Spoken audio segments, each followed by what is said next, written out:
Hello everyone, তোমরা সকলে কেমন আছো? তো তোমরা থাম্বনেল দেখে বুঝতেই পারছো যে আজকে ভিডিওটা কোন টপিক নিয়ে হবে। তো আজ বানাবো জীবন্ত আগ্নেয়গিরি। আর সেটা আমি ফার্স্ট টাইম বানিয়েছি, একটু ভয়ও পাচ্ছিলাম যে আসলে পারবো তো বানাতে। তো কথা বলতে বলতে ছাদে চলে এসেছি। এই দেখো বস্তাতে মাটি আছে আর এই বোতলটা দিয়ে আমি বানাবো আগ্নেয়গিরি। তো আমি আবার নিচে নেমে গিয়ে বাকি মেটেরিয়ালসগুলো নিয়ে ওপরে চলে আসছি। নিচে করলে মাম্মা তো বকবে আর অনেক নোংরাও হবে। তারপরে আমার টবের মধ্যে কিছু ছোট ছোট স্টোন রয়েছে, তো সেইগুলো আমার খুব কাজে লাগবে, তো সেইগুলো আমি নিয়ে নিচ্ছি। তো ফার্স্টে এতগুলো কালেক্ট করে নিয়েছিলাম, তারপরে আবার শুরু করলাম কালেক্ট করতে। তো সেকেন্ডবারে অনেকগুলোই পেয়েছি। তারপর স্টোনগুলো কালেক্ট করার পর আমি জল আর একটা বাটি নিয়ে চলে আসি। তো চলো এবার জীবন্ত আগ্নেয়গিরি বানানো যাক। তারপরে বস্তার মাটিটাকে তো দেখে আমি একেবারেই অজ্ঞান, কারণ আমি বুঝতেই পারছি না ওই মাটিটা দিয়ে আমি কী করে করব। তারপরে এইদিকে আবার রয়েছে শক্ত বোতল, সেটাকে তো কাটতে তো আমি পাচ্ছিলাম না। অবশেষে কাটতে পেরেছি কাঁচির সাহায্যে। তারপর এটি ছোটো করে কেটে নিয়েছি। তারপরে এই মাটির মধ্যে থাকা বড় বড় ডালাগুলোকে আমি বের করে নিচ্ছি, কেন সেগুলো থাকলে মাখতে পারবো না।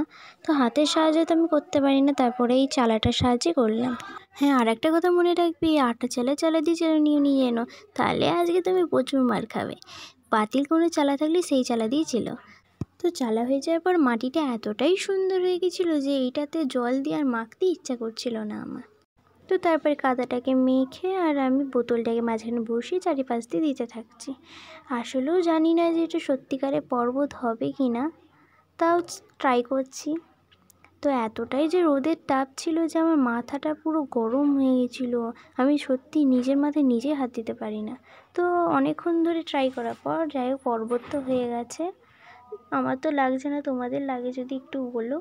তারপরে ছোট ছোট স্টোন যেগুলো আছে সেইগুলোকে আমি এর গায়ে লাগিয়ে দিতে থাকছি, তবু একটু যদি লাগে যেটা পর্বত।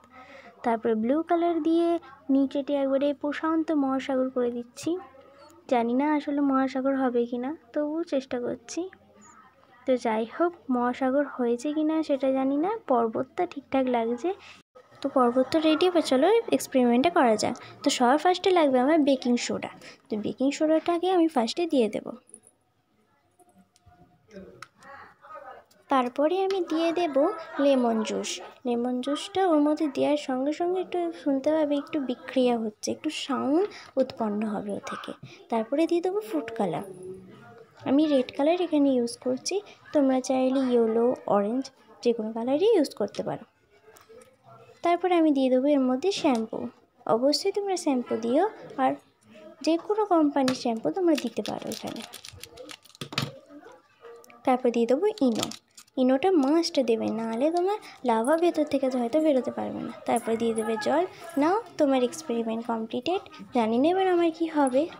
তো ফাইনালি দেখো, আমি তো পুরো অবাক হবে বলে তো আমি জানি না আমার এই এক্সপেরিমেন্টটা সাকসেসফুল হয়েছে। তো এই এক্সপেরিমেন্টটা করে তো আমার খুবই ভালো লেগেছে। তো তোমাদের ভিডিওটা কেমন হয়েছে অবশ্যই কমেন্ট করে বলবেন। লাইক সাবস্ক্রাইব করতে ভুলবেন না। বাই।